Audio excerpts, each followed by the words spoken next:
আলাইকুম বন্ধুরা, আমি আকাশ আছি আপনাদের সাথে। Welcome to the Tech Bite. বন্ধুরা, স্যামসাং ইন্ডিয়ার বাজারে লঞ্চ করছে তাদের নতুন গ্যালাক্সি এম সিরিজের দুটি স্মার্টফোন, স্যামসাং গ্যালাক্সি M10 এবং গ্যালাক্সি M20। এই স্মার্টফোনগুলোকে স্যামসাং মূলত বর্তমান মিড বাজেট প্লেয়ার শাওমি এবং রিয়েলমির স্মার্টফোনগুলোর সাথে কম্পিটিশন করার জন্য বাজারে নামিয়েছে। বন্ধুরা, আজকের ভিডিওতে আমরা গ্যালাক্সি M10 এবং গ্যালাক্সি M20 এই দুটি স্মার্টফোনের মধ্যে গ্যালাক্সি M20 সম্পর্কে সকল তথ্য জানবো। এর সাথে জানবো ফোনটির প্রাইস বাংলাদেশে কত হতে পারে, ফোনটি বাংলাদেশে আসতে কতদিন সময় লাগতে পারে, এবং ভিডিওটি শেষে থাকবে ফোনটি নিয়ে আমার একটি মতামত যে আসলে গ্যালাক্সি M20 ফোনটি আমাদের জন্য কেমন হবে। তো বন্ধুরা, স্যামসাং এর নতুন স্মার্টফোন গ্যালাক্সি M20 সম্পর্কে সকল তথ্য জানতে হলে অবশ্যই পুরো ভিডিওটির সাথেই থাকুন। শুরুতে আমরা ফোনটির ডিজাইন নিয়ে কথা বলবো। বন্ধুরা, গ্যালাক্সি M20 ফোনটির ডিজাইন স্যামসাং এর আগের সকল স্মার্টফোন থেকে সম্পূর্ণই আলাদা করা হয়েছে, কারণ এর ফ্রন্টে দেওয়া হয়েছে একটি টিয়ার ডপনোজ ডিসপ্লে। স্যামসাং এর ভাষায় বলতে গেলে ফোনটিতে ইনফিনিটি ভিড ডিসপ্লে দেওয়া হয়েছে।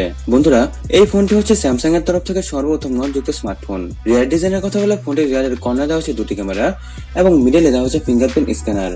বিল্ড কোয়ালিটির কথা বলে ফোনটির সামনে গ্লাস বডি এবং পেছনে প্লাস্টিক বডি দেওয়া হয়েছে, যার ফলে ফোনটির ডিজাইন এর competitor Asus ZenFone max pro M2 এবং রেডমি নোট 7 এর তুলনায় তেমন ভালো লাগবে না, তাই ফোনটির রিয়ারে গ্লাস বডি দিলে বেশি ভালো হতো।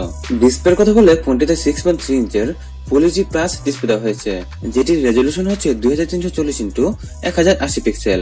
বন্ধুরা, ফোনটির ডিসপ্লের স্ক্রিন টু বডি রেশিও হচ্ছে 90% এবং এর ডিসপ্লের পিক্সেল পার ইঞ্চ হচ্ছে 409। ডিসপ্লে কোয়ালিটির কথা বলে স্যামসাং সবসময় তাদের ফোনগুলোর ডিসপ্লে কোয়ালিটি অনেক ভালো দিয়ে থাকে, আর তাই এই ফোনটির ডিসপ্লে কোয়ালিটি অনেক ভালো হবে। এখন আমরা ফোনটির হার্ডওয়্যার নিয়ে তথ্য জানবো। বন্ধুরা, গ্যালাক্সি M20 ফোনের মধ্যে স্যামসাং এর নিজের তৈরি করা Exynos 7904 এর চিপসেট দেওয়া হয়েছে, সাথে 3GB ও 4GB র্যাম সাপোর্ট থাকবে এবং ফোনটির মধ্যে Android Oreo 8.1 base Samsung experience এর লেটেস্ট UI অপারেটিং সিস্টেম দেওয়া হবে। বন্ধুরা, Exynos 7904 এর চিপসেটটি স্ন্যাপড্রাগন 636 এর মতো, সো ফোনটি দিয়ে আমরা যে কোনো হেভি গেমস মোটামুটি ভালোই খেলতে পারবো এবং মাল্টিটাস্কিং করার ক্ষেত্রে ফোনটিতে কোনো প্রকারের সমস্যা হবে না। ব্যাটারির কথা বলে ফোনটির মধ্যে স্যামসাং এর ইতিহাসের সবচেয়ে বড় 5000 mAh এর ব্যাটারি দেওয়া হয়েছে, সাথে ফোনটির মধ্যে USB Type-C পোর্ট ও ফাস্ট চার্জিং এর অপশন দেওয়া হয়েছে।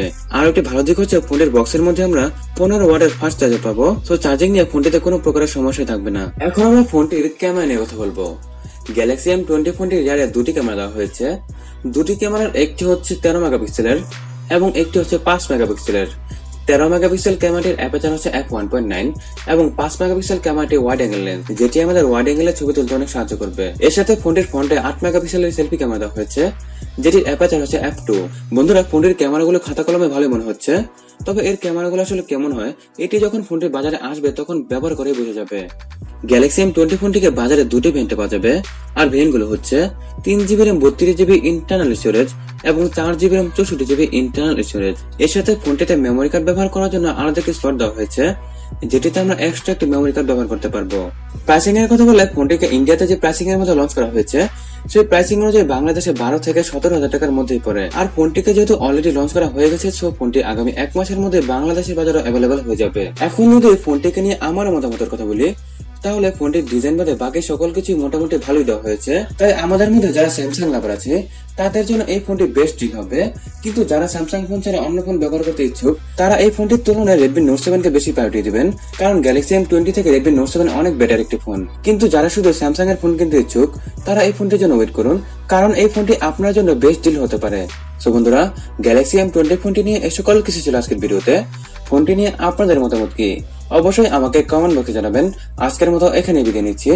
যদি আজকের ভিডিওটি আপনাদের ভালো লেগে থাকে তাহলে অবশ্যই ভিডিওটি লাইক করবেন, শেয়ার করবেন, এবং আপনি যদি এখনো টেক বাইট ফ্যামিলির সাথে যুক্ত হয়ে না থাকেন তাহলে এখনই সাবস্ক্রাইব বাটন প্রেস করে পাশের বেল আইকনটিতে প্রেস করে নিন। বন্ধুরা, অসংখ্য ধন্যবাদ ভিডিওটি দেখার জন্য। বাংলায় দেখুন, বাংলায় শিখুন।